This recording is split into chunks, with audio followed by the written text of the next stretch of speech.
Argentine coach Ramon দিয়াজকে দল থেকে বরখাস্ত করেছে ব্রাজিলিয়ান ক্লাব।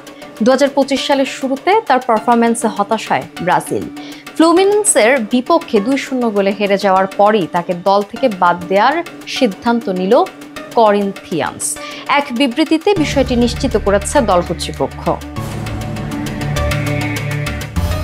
চলতি বছরে ঘরোয়া ক্লাব প্রতিযোগিতা ব্রাজিলিয়ান সিরিয়াতে 4 ম্যাচে মাত্র 4 পয়েন্ট সংগ্রহ করে ক্লাবটি এবং টেবিলে তাদের অবস্থান 14তম।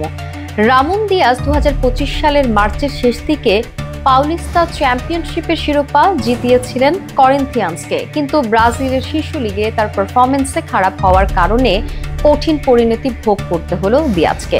সর্বশেষ ফ্লুমিনেন্সের বিপক্ষে 2-0 গোলে হেরে যায় দিয়াজের দল। এরপরই অবাক করে দেওয়ার সিদ্ধান্ত নিল দলটি। কোপা সুদামেরিকানায় খারাপ পারফরম্যান্সের কারণে দিয়াজকে বাদ দেওয়া হয়। করিন্থিয়ান্স এক বিবৃতিতে বলেছে, রামন দিয়াজকে দলের প্রধান কোচের দায়িত্ব থেকে অব্যাহতি দেওয়া হয়েছে।